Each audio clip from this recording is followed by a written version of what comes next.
Crespo pode deixar o São Paulo ao final da temporada, rapaz? Vamos falar muito aí sobre isso. Desfalque aí no tricolor para enfrentar o Bahia. Mais problemas? Vamos falar sobre isso e várias outras notícias do São Paulo, belezinha? Tranquilão, meu parceiro? Então vamos embora para mais um vídeo. Quinta-feira aí, São Paulo já treinou. Hoje o treino foi cedo, bem de manhãzinha.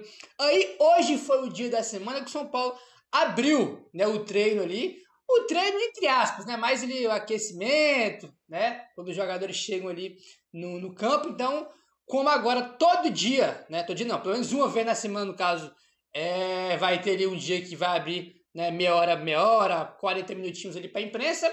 Hoje, quinta-feira, foi o dia que o São Paulo abriu aí para a imprensa, né? No comecinho ali do aquecimento. Óbvio que o treino tático ali com bola, né? Já faz ali a preparação pro jogo contra o Bahia. Lógico que aquilo ali não mostra, né? É só o comecinho ali mesmo do aquecimento para dizer que a imprensa entra, vê ali alguma coisa, né? Agora, pelo menos uma vez na semana, vai ter essa entrada aí dos jornalistas para poder acompanhar aí o aquecimento, o comecinho ali do treino do São Paulo, aceitando aquelas mudanças que a diretoria fez aí, né? Segundo eles, para ter transparência, né? Divulgando boletim, abrindo para a imprensa, sendo que é obrigação aí do clube. Aí nunca fizeram isso em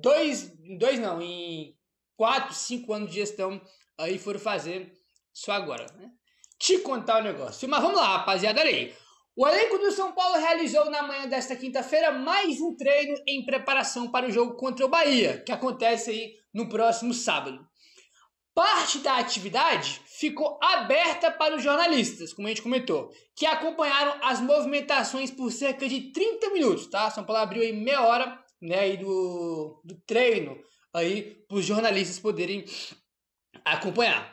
O Caleri e o Rafael Tolói, que se recuperam de lesões, trabalharam separadamente com membros da preparação física, tá? Ambos que já tinham iniciado a transição, né? E estão fazendo trabalho agora com a preparação física. Rafael Tolói, a gente não sabe quando ele vai voltar. O Caleri segue aquela mesma situação, só deve voltar aí realmente em 2026. Entendeu? Saiu algumas, derrubando as coisas aqui. Saiu algumas informações aí que, né, que ele tá avançando, se recuperando bem, mas tipo assim, nada para esse ano ainda, né? Só para 2026 aí que o Caleri deve voltar, né? Os dois que iniciaram a preparação física nessa semana e seguem aí, iniciaram a transição física e seguem aí os seus trabalhos com a preparação física, tá bom? O dia começou com uma atividade de aquecimento no gramado com a presença de todos os jogadores disponíveis. Olha só isso aqui, cara. Para completar o treino, o técnico Hernan Crespo convocou 15 jogadores da base. Aí nesses 15 jogadores tem alguns mais conhecidos, né? Como é o caso do Paulinho, comentamos sobre ele no vídeo de manhã. O lateral direito Lucian, que esse chegou recentemente, se não me engano estava no Bahia, chegou esse ano. O zagueiro Igão e o TT, né? O TT que estava aí na campanha do São Paulo, que foi campeão da Copinha lá no comecinho do ano. Cara, olha que bizarro, mano. Teve que chamar 15 jogadores da base, porque o São Paulo tem um monte de jogador machucado. Os jogadores da base participaram dos treinos no dia a dia, é super normal, acontece em todos os times, né? Todo time acontece. Mas no caso do Crespo, teve que chamar 15 porque tem uma porrada de jogador machucado. Tipo assim, chegou no ponto que não tem como ter treino só com os jogadores do time de cima, né? Ou chama a rapaziada da base ou então não tem treino, entendeu? Tipo assim, bizarro, mano. São 15 jogadores aí das categorias de base do São Paulo que foram chamados para completar aí o treino. Realmente, cara, é uma loucura o que acontece no São Paulo. Grande parte dos jogadores convocados para o treino desta quinta-feira foi chamado por causa de desfalques no elenco profissional, que acabei de comentar. O São Paulo, porém, não divulga a lista completa dos garotos chamados para a atividade para evitar expectativas. A famosa transparência, né, Casares? Cadê a transparência? Os caras têm medo aí de divulgar a lista dos garotos que foram treinar com o time de cima. Segundo tá aqui no GE, para evitar expectativa. Pô, pelo amor de Deus, cara. É treino, mano. Tipo assim, todos os jogadores aí, né, do Sub-20, Sub-17, um momento ou outro aí já participaram do treino, é a coisa mais normal do mundo. A São Paulo não divulga a lista de treino. Os jogadores foram treinar na Barra Funda, né, para não criar expectativa. É brincadeira, né, cara? Esse negócio aqui realmente não dá para entender. Tipo assim, não dá para entender. Aí não. Bizarro. Na sequência, a comissão técnica de Hernan Crespo montou um circuito em que os jogadores trabalharam troca de passes com progressão. Quando a imprensa deixou o CT da Barra Funda, o treinador faria uma atividade com mais cara de jogo, focado na partida contra o Bahia, exatamente, né? Quando ia iniciar ali o treino, né, tático ali, né, com mais cara de treino mesmo, visando o Bahia, que é o próximo jogo, aí evidentemente que a imprensa já sai para não ver. Isso é até natural, não dá para questionar, né? Isso aí é normal e tem que ser assim mesmo. Tem que ser assim mesmo. Bom, segundo informações divulgadas pelo próprio clube, o Crespo dividiu os atletas em 2 times. Enquanto uma equipe realizou um ajuste tático, a outra equipe disputou um coletivo contra alguns jovens de Cotia. Por fim, alguns jogadores treinaram finalizações, tá? A gente que nesse jogo aí contra o Bahia, a gente tem o desfalque do Ferrarese. O São Paulo não conta com o Ferrarese, que está suspenso contra o Bahia, tá bom? Então o Ferrarese não vai estar disponível para esse jogo de hoje. Ele que fez também, assim, todo mundo foi mal contra o Mirassol, né? Mas o Ferrarese também fez um joguinho, meu querido, horroroso, né? Jogou bem mal aí, tá bom?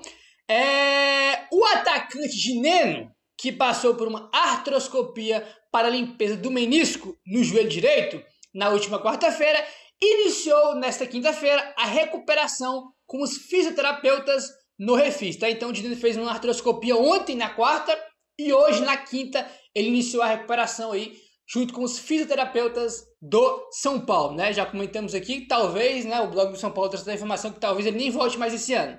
E o contrato ele acaba quando? No fim desse ano. Então a chance de a gente nem ver mais o dinheiro com a camisa do São Paulo é bem grande. É bem grande, né? Enfim, comentamos aí sobre o Ferrarese, né? Que é desfalque aí pro jogo de amanhã, não, de sábado, contra o Bahia. A gente tá aqui também do Cédric. Olha, informação do UOL. Cédric Soares, né? Ele tá com uma fratura aí no dedão, tá? Com uma fratura no dedão. Ainda deve seguir de fora para o jogo de sábado contra o Bahia. Tudo vai depender da evolução da dor, mas o português não treinou nesta quinta-feira mais uma vez. Não está descartado, mas é considerado uma provável baixa, tá? Então o Cédric está com a fratura no dedão. Hoje, quinta, ele não treinou de novo, tá? E pode ser que amanhã, do nada, ele amanheça bem, treine e vai pro jogo no sábado? Pode, mas a previsão, né, a expectativa aí, né, é que ele não joga, tá? O mais provável é ele ser desfalque, porque, pô, só falta mais um treino antes do jogo, que é o treino de sexta, né? Hoje foi quinta, de novo ele não participou, só tem um treino de sexta e sábado é o jogo. Então a tendência é que o Cédric aí não jogue e a gente tem esses desfalques aí do Ferrarese, né, que é suspensão, e o Cédric que já estava de fora de alguns jogos, deve ficar de fora aí do jogo contra o Bahia mais uma vez, né? Mais uma vez. Aí, o Mailton, que ganhou algumas oportunidades aí desde que o Cédric ficou fora, não foi bem, né? Eu esperava mais, fiquei bem decepcionado porque eu esperava que, pô, agora que o titular se machucou, que é o Cédric, o Mailton tem que entrar e agarrar a oportunidade. Não foi bem, óbvio que também tem um impacto que o time todo tá uma porcaria, obviamente que isso também vai impactar no jogo do cara, entendeu? E no último jogo foi o Mike contra o Mirassol, né? Que foi até o que ali também, né? Não dá pra avaliar também porque o time foi toda uma porcaria, entendeu? Então, vamos ver aí, tô curioso para ver quem o Crespo vai pôr contra o Bahia. Se ele vai voltar com o Mailton, você vai dar mais uma oportunidade pro Mike começar, já que no último jogo foi o Mike que começou, né? Tô curioso para saber se ele vai dar uma sequência pro Mike ou só foi um joguinho ali mesmo e depois já volta o Mailton. Vamos ver o que o Crespo vai fazer com a ala, né? Não é nem a lateral, com a ala do São Paulo aí, a ala direita, para esse confronto contra a equipe do Bahia, tá bom? Vamos seguindo aqui agora e bora falar aí sobre Hernan Crespo. Pode deixar o São Paulo, Gabriel? Que história é essa? Negativo. Segundo o André Hernan, o técnico Hernan Crespo será o treinador do São Paulo em 2026. A diretoria garante a sua permanência, independente dos resultados até o fim do Campeonato Brasileiro. Crespo estará nas reuniões de planejamento de 2026, que deve começar na próxima semana, tá? Então, teoricamente, por que eu falo teoricamente? Porque a gente sabe muito bem como é que funciona, né, a questão de técnico, né, no futebol no geral, né? A gente nunca pode garantir, não, esse cara aqui não tem como cair, esse aqui é certeza que não sai, que não sei o quê. A gente sabe que no futebol não é assim. Mas, a princípio, teoricamente, tá, a diretoria não tem nenhum plano para mandar o Crespo embora, tá? Ele deve ficar por ano que vem e acho corretíssimo. Já passou da hora de parar com esse negócio de querer trocar de técnico toda hora. Já passou da hora. Entendeu?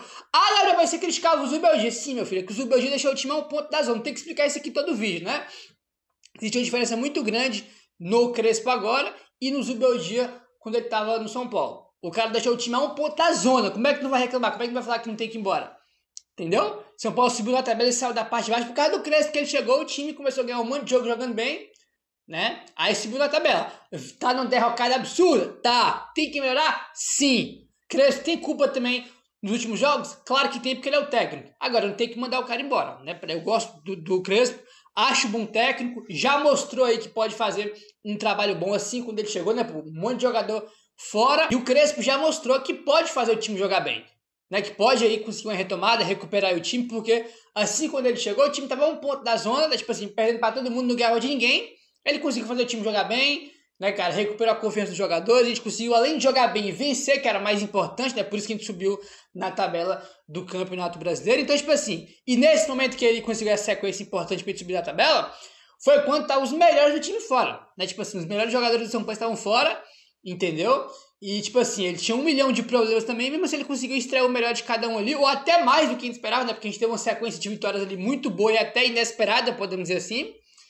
Mas é claro que ele tem a responsabilidade dele nesse momento ruim, do mesmo jeito que ele tinha os méritos quando chegou e o time foi bem e se recuperou, é óbvio que também, no momento ruim, ele tem a sua parcela de culpa. Isso, ó, mas evidentemente, né, assim, nem de perto ele é o principal responsável por tudo que acontece no São Paulo.